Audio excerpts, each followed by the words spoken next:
Hi friends, fabulous evening to one and all. Myself, Mr. Sai Venturvin, pursuing BTech third year in SBIT in the stream of EC. First day లాగా వచ్చేసి Raghuvaran BTech నుంచి అండి. అసలు ఏ qualification లేకపోయినా మీ నాన్న ఉన్నాడని ఒకే ఒక్క కారణంతో చెమట కూడా పట్టకుండా స్ట్రైట్గా ఎండి చైర్లో కూర్చున్న నీకే ఇంత పొగరుంటే, అమ్మ నాన్న తిప్పలు పడి స్కూల్ ఫీజు కడితే ఎల్కేజీ నుంచి 10th క్లాస్ వరకు కష్టపడి చదివి పాస్ అయ్యి ఇంటర్లో ఈజీగా గ్రూప్స్ అని వదిలేసి ఎంపీసీ తీసుకుంటున్న ఇంజనీర్ అని చెప్తే కష్టమైన అదే గ్రూప్ సెలెక్ట్ చేసుకుని ఫిజిక్స్ కో ట్యూషన్, కెమిస్ట్రీ కో ట్యూషన్, మ్యాథ్స్ కో ట్యూషన్ రోడ్లు పట్టుకుని తిరిగి ఆ ఫీజు కట్టాలి ఈ ఫీజు కట్టాలి, అమ్మ నాన్న హింస పెట్టి బోర్డు ఎగ్జామ్లో పాస్ కావడం కోసం గ్లాస్లో టీ పెట్టుకుని రాత్రంతా చదివి అలానే పెట్టుకుని పొద్దున్న లేచి మళ్ళీ చదివి తీరే ఎగ్జామ్లో పాస్ అయ్యి ఎంసెట్లో ర్యాంక్ రాక లాంగ్ టర్మ్ కోచింగ్ తీసుకుని అప్పటికి ర్యాంక్ రాక అమ్మ నగలు తాకట్టు పెట్టి మేనేజ్మెంట్ కోటాలో సీటు సంపాదిస్తే తెలుగు మీడియం నుంచి వచ్చిన నాకు ఇంగ్లీష్ అర్థం కాక ఫస్ట్ ఇయర్ నుంచి 4th వరకు అడియన్స్ అన్నిటిని 4th ఇయర్లో ఒకేసారి క్లియర్ చేసి ఈ సొసైటీలోకి వస్తే ఈ జనమంతా నన్ను చూసి ఉద్యోగం లేని ఎదవాని నీచంగా మాట్లాడుతున్న లెక్క చేయక ఉద్యోగం కోసం ఆ ఆఫీసు ఈ ఆఫీస్ అని పిచ్చి కుక్కల 4 ఏళ్ళుగా తిరుగుతున్న నన్ను నువ్వెందుకు పనికిరావు తిండి దండగా మా నాన్న తిడుతుంటే ఒక్కో మెతుకు గొంతులో దిగక ముళ్ళులా గుచ్చుకుంటుంటే మింగలేక కక్కలేక చస్తూ బతుకుతున్న నాకు ఎవరో ఓ మహానుభావుడు మంచి మనసుతో ఆకమిస్తే దాన్ని కూడా లాగేసుకోవాలని చూస్తున్నాను. ఇలాంటి బేవర్స్ గాని రిచి ఈ రోజు నీ ముందు నిలబడి మాట్లాడుతున్న ఉద్యోగం లేని గ్రాడ్యుయేట్ని నాకెంత పొగరుండాలిరా. అనదర్ డైలాగ్, యమదొంగ మూవీలో సీనియర్ ఇంటర్ ప్రత్యక్షమైనప్పుడు కన్వర్జేషన్ ఉంటుంది కదా, అది మన ఎస్బిఐటి కాలేజ్ గురించి మాట్లాడితే ఎలా ఉంటుందని. ఏం మనవడా ఏమంటున్నారా మన స్వర్ణ భారతి ఇంటి ఆడపడుచులు తమ్ముళ్ళు, ఏం చెప్పమంటావు తాత? ఏ వీధిలో చూసినా మన స్టూడెంట్లే, ఏ కంట్రీలో చూసినా మన పాస్డ్ అవుట్ స్టూడెంట్లే తాత. ఓ భలా మనవడా భలా. మొన్నటికి మొన్న తెలంగాణ ప్రభుత్వం నిర్వహించిన సర్వేలో ఖమ్మంలో మొట్టమొదటి కాలేజీ మనకే గుద్దారు తాత 90% ఓట్లు. నిన్నటికి నిన్న సావిష్కార్ అనే ఒక టెక్నికల్ ఈవెంట్ నేషనల్ లెవెల్లో కంపోజ్ చేశారు తాత మన కాలేజీలో. ఓ భలా మనవడా భలా. అది మన డైరెక్టర్ల కృషిరా. ఇంతకీ ఏ బ్రాంచ్లో కండక్ట్ చేశారా? ఏం తాతగారు బ్రాంచుల పేర్లు చెప్పి మమ్మల్ని విడదీయాలనుకుంటున్నారా? బ్రాంచులు వేరైనా సరే మేమందరం స్వర్ణ భారతి ఇంటి ముద్దు బిడ్డలం తాతగారు. అయినా కానీ మీరు అడిగారు కాబట్టి చెప్తున్నా తాతగారు, వినుకోండి ఏ బ్రాంచ్లో కండక్ట్ చేశారు.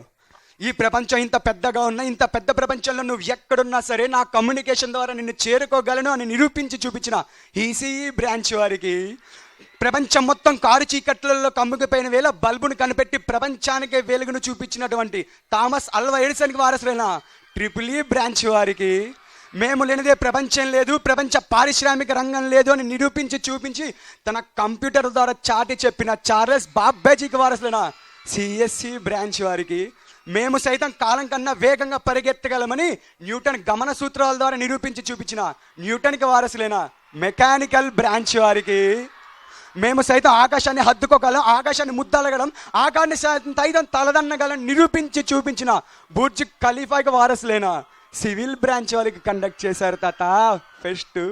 భలా మనవడా భలా. ఇక నుంచి అడుడింతై స్వర్ణ భారతి బిడ్డ మజాక్క అనిపించే విధంగా ఉండాలి మనవడా. చివరిగా అందరికీ వందనం అభివందనం. Another dialogue of junior inter from Rakhi movie.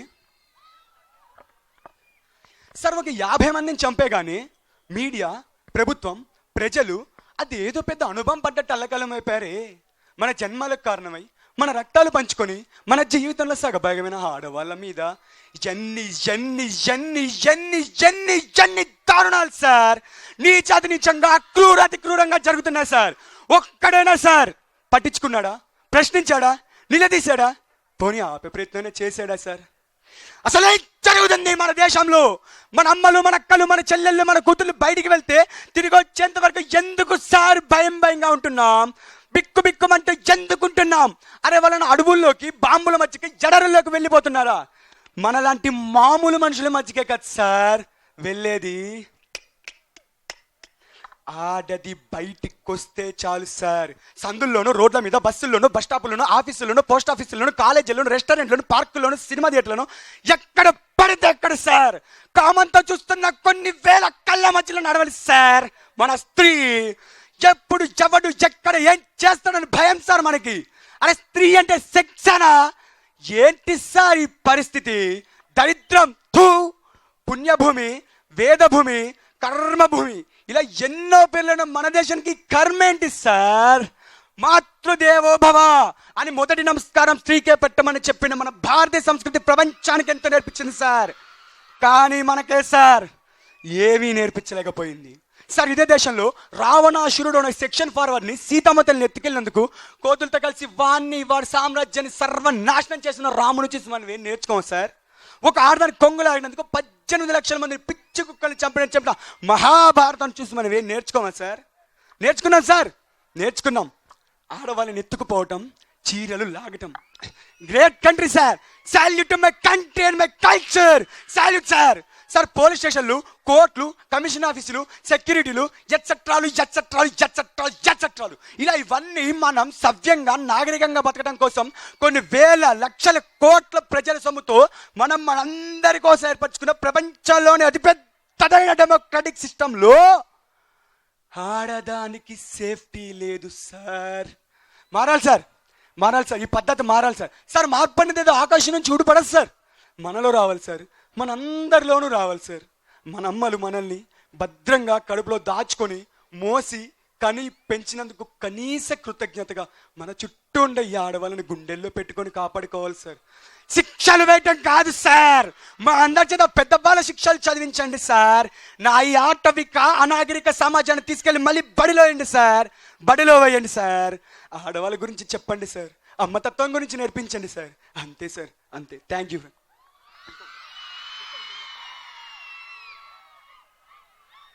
Another dialogue of Mohan Babu from Punyabhumi నా దేశం.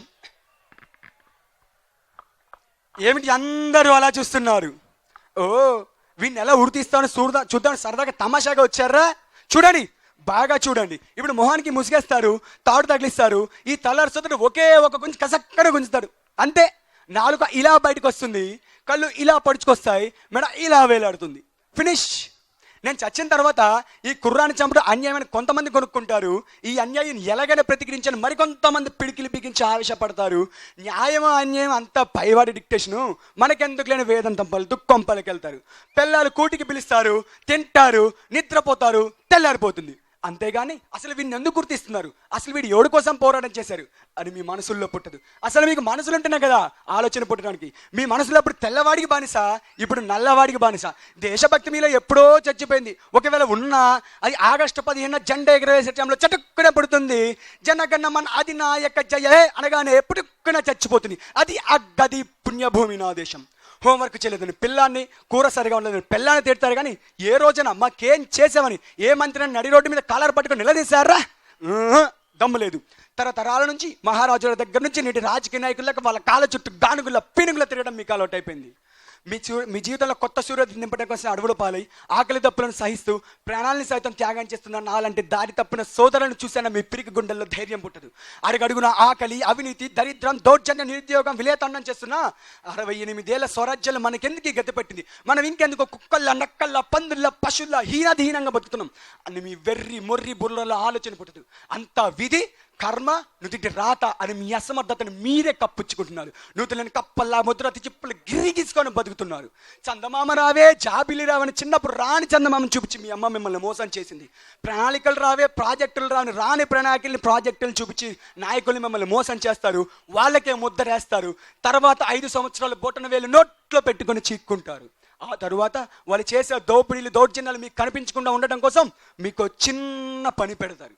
ఏమిటా పని? నేను హిందువుని, నేను రెడ్డిని, నేను చౌదరిని, నేను కాపుని, నేను క్రిస్టియన్ని, నేను హరిజనుని, నేను గిరిజన్ని, నేను చచ్చని హిందుస్తాను, నేను బతికిన హిందుస్తాను అని మీలో మీరు రెచ్చగొట్టుకున్నట్టు చేస్తారు. ఎక్కడ నీ పుణ్యభూమి, ఎక్కడ నీ దేశం? ఒకవేళ మీలో దేశభక్తి అనే ఆలోచన ఎప్పుడైనా పుట్టిందనుకోండి, దాని మీద నీళ్లు చల్లటం చాలా తేలిక.